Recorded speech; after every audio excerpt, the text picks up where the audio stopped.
Hello and welcome back to the Doctor Who Marathon. I'm your host McEdam, and today we're going to be talking about the Series 10 episode, Smile, written by Frank Colley Boyce and is directed by Lawrence Goth. Now, before I begin, I do apologise for the lighting. It's making me looking really sinister in the video. It's because it's really bright outside, and yeah, it just looks really strange. I do apologize. But anyway, onto the video itself. This is a story. It's one of the many stories of the revival area where the Doctor introduces basically the main concept of the TARDIS to our heroes by taking them into the future or the past, mainly the future in this episode. It's a concept which has been done before. It's very similar in style to the series one episode, The End of the World. It reminds me a lot of that. There's a lot of scenes in this which will have very similar aspects of this. A very futuristic, high energy, not high energy in terms of action, but high energy in terms of emotional stakes for our characters, especially our main two heroes. This is a story that I don't think a lot of people were really looking forward to.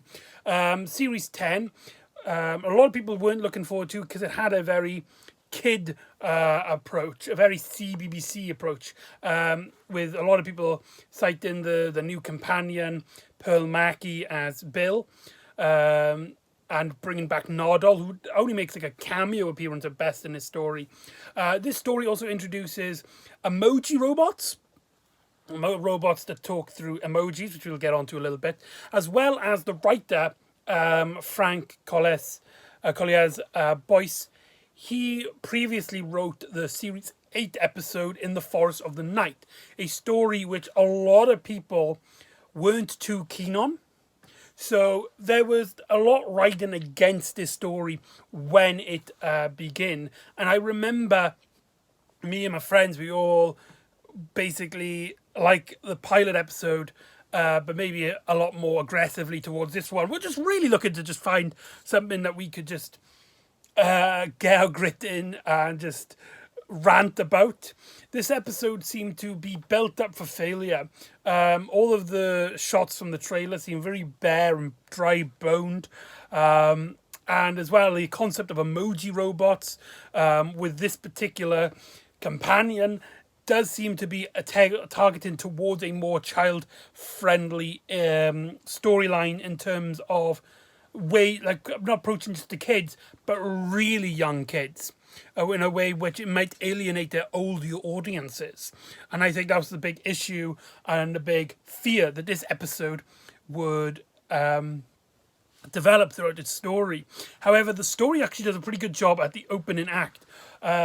We get basically the same scene with the Ninth Doctor and Rose from The End of the World, where the Doctor basically tempts the companion, in this case Bill, about the TARDIS. He explains the TARDIS, even though in this case it's a little bit different because Bill has travelled through space and time in the TARDIS with the Doctor in the previous episode, the pilot.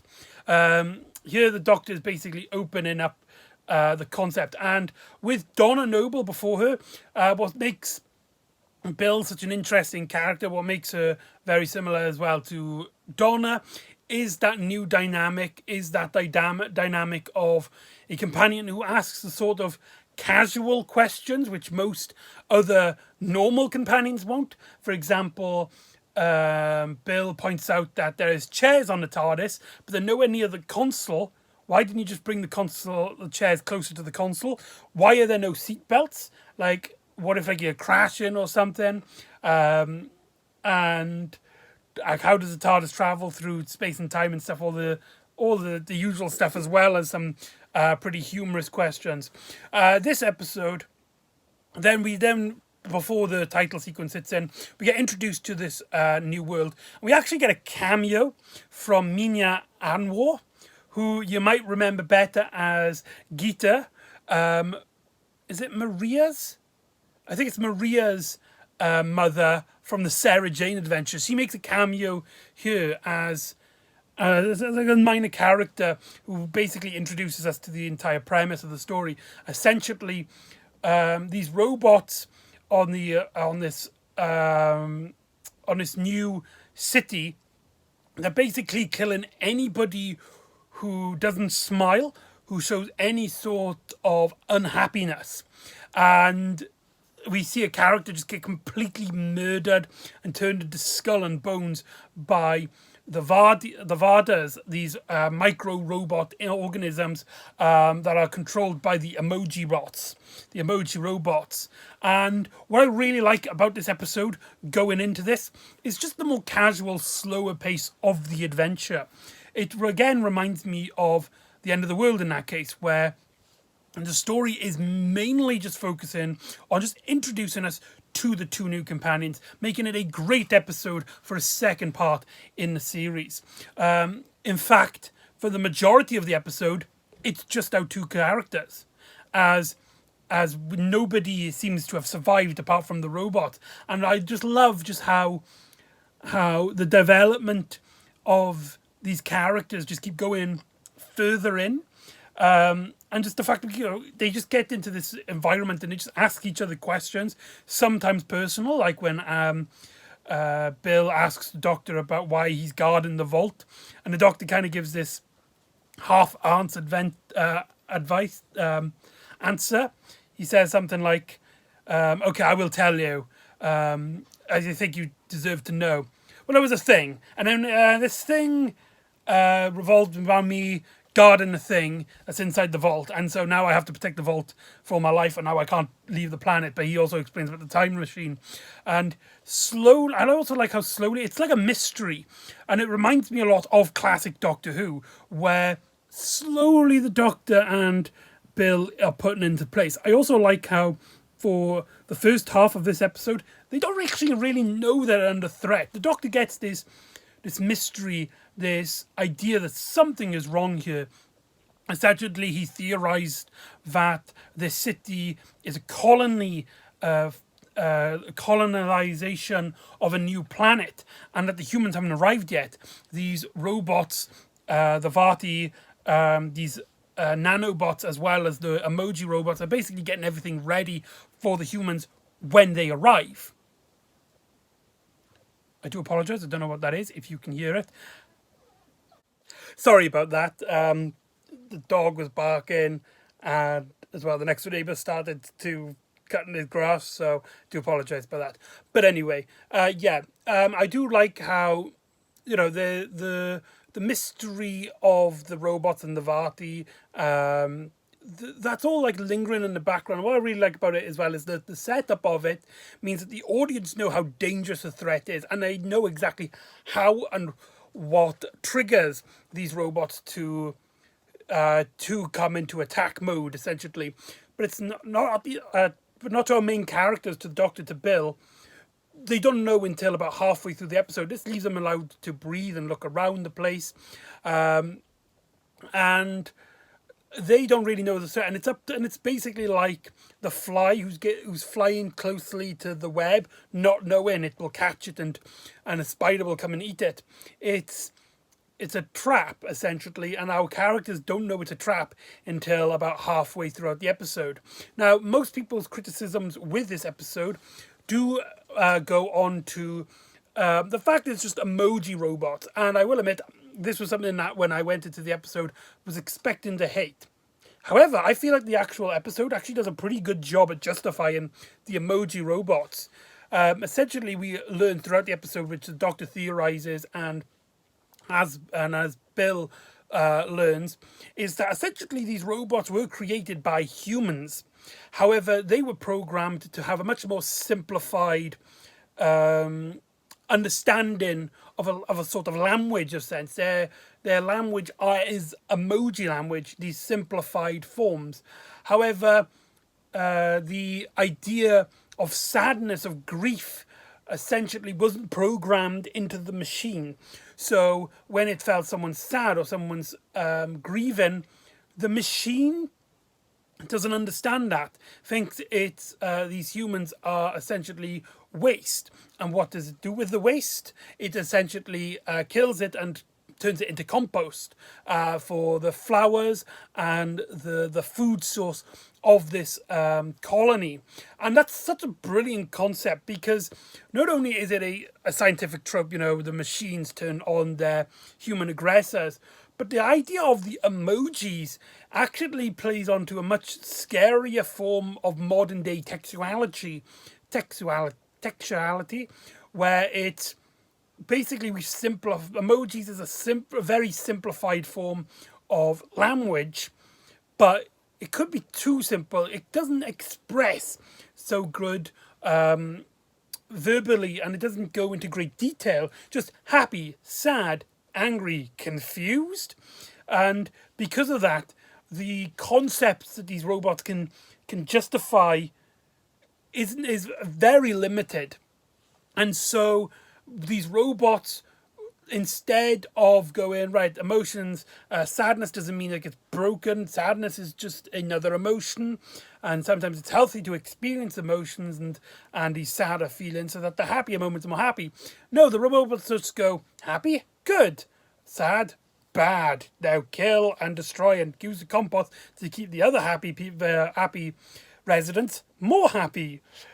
See, it doesn't understand that, and the more it kills, the more people get sad, grief-ridden, and is stricken with this sadness which the machines kill. And we later learn in the episode that essentially one person died of old age, and then like over a period of a day, it just killed and killed and killed the more people. But it's not evil, it's not aggressive. It just doesn't understand human emotions.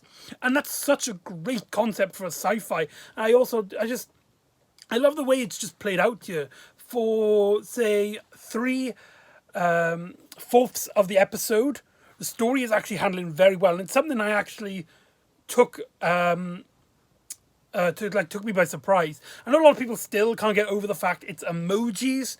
It seems like it's trying to be hip and cool with the kids, which, again, it does come off like that. However, I do think as a sci-fi premise, the story actually does a really good job here at justifying the emoji creatures, the emoji robots. It's really cool and very well executed. And this episode completely took me surprised and shows that the Stephen Moffat era in its final run, in Capaldi's final season, finally had some really good stories. Like not just like one episode like in series 9 with Heaven Sent, but throughout the stories, like this is the second episode, following from a good episode, we have this great episode. Another thing that's really gorgeous about this story is its directing by Lawrence Goth, who directs the majority of this episode in a very unique, very sci-fi looking building that's located in South Africa. And it's absolutely stunning, and Lawrence Goth gives it this very wide space, but also as well claustrophobic feel, especially when there's nobody around. And it seems like it has that kind of holiday, that weird holiday experience. I don't know if anybody has had this experience, but it reminds me of, say now you go to Butlins, or a very simplified like a weekend holiday. But you go in there during the week where it's like there's hardly anybody there. And you go to like the casino or the swimming pool, or go to the conventions and stuff, and there's only like a handful of people there. And you just get this weird, like almost like ghost town feeling. But you can clearly tell it's meant to be lived. It's supposed to be full of people, and it's being kept up. It's being cleaned. It's just nobody's coming. And it's real, and it's the very clear, and the building just looks absolutely gorgeous. It really does feel like you're in the future, that this is architecture in the future. There's also some really great shots here. One I especially like is just after they basically realize that the emoji monsters do kill people. There's a shot where you look into a reflection of one of the mirrors, and you can see the robots looking at them in the far, and you could see actually the Doctor and like Bill running away from the building and into the TARDIS, only for the Doctor to be like, right, Bill, you stay there and I'll go and and blow up the city because, you know, colonists are going to come here and destroy and get absolutely massacred when they find out that their family members and loved ones have died in a horrible, horrific death by these emoji robots. And it does again, it plays a lot again with the dynamics of the Doctor and companion, and it really does. You know, it might be something that Doctor Who has done before. Like I said, there's a lot of elements here that is very similar to the series 1 episode, End of the World. But I do feel like it's actually good. I think even might be a little bit better here. There are some great scenes missing, like Rose, like in the previous episode, Rose has that talk with that plumber woman. You know what I'm on about if you've seen the episode. But Bill here just has much more of this bubbling personality and this really just, and the ideas that she plays around with and is this humorous are just very well executed here. But this then leads into the final act of the story, and I think this is where the story really lets itself down.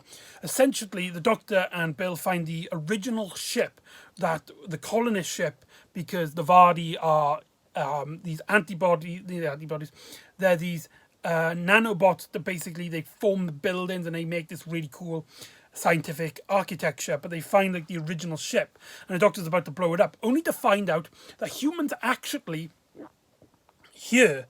You can't blow up the colony ship. They can. The humans are already here. They're just in hibernation, ready for the colony to be ready for human life. And like the story makes so many stumbles here. The Bill finds this kid, and this confronts the Doctor and convinces him not to blow everything up, and so he reverses his engineering. I can't remember what happens. It cuts to something else, something to do with the robot. When it cuts back, the kid is gone, and Bill and the Doctor are talking. And then the next time we see the kid, he's just like walking to the city on his own. So the Doctor and Bill just abandoned him, as Bill basically shows the Doctor about the hibernation, as the kid just seems to just wandered off. It was a very strange editing moment. Sorry about that. And it's just a very strange moment. And then we get introduced to the human characters who start waking up and they basically learn, and there's this small civil war. But it happens way too late in the episode. Essentially, you know, they just start the war, everybody gets angry, starts firing up, and the Doctor doesn't know how to handle things. So he uses a sonic screwdriver and just kind of resets everything. As the Doctor just uses his sonic screwdriver and just kind of resets everything. The Doctor just uses the sonic screwdriver and erases the robot emoji's memory, as he realizes somehow, I don't understand the mechanics of myself, that they're a sentient creature now. I don't understand it. And the Doctor just waves goodbye, and it just basically just leaves them as it is. It feels very quick paced, and the story then ends with the Doctor and Bill reuniting with Nardole from the start of the episode, and we basically learn that from Nardole's point of view, time is literally it's gone seconds for him, whilst the Doctor and Bill have got hours and stuff. And basically Bill says, yes, I will travel with you. Can't wait for next time. Looking forward to it. And that is Smile. Overall, for the majority of the episode is really well handled. And I think that this story is really worth watching. It's just that final act that puts it down. And it is a shame. I don't think what makes the story bad is worse enough to justify hating this episode. I think there's a lot to like here, and I feel like a lot of people will get a great kick out of this episode. It might be a bit slow paced. It might be stuff that Doctor Who has already tackled with before. In fact, Sci-Fi has just tackled it before. But I feel like the concept here is so strong, so great here, that it justifies the episode. And so that is Doctor Who Smile. So join me next time, where the Doctor and Bill... I just realised something. I tell a lie. the episode doesn't end with Nardole back again. The story actually ends with a cliffhanger where the Doctor and Bill find themselves on the Thames, which has been frozen over, and they find themselves in front of an elephant. I completely forgot that happened. I do apologise. But anyway, the next episode is Thin Ice. So see me next time for then. Ta-da!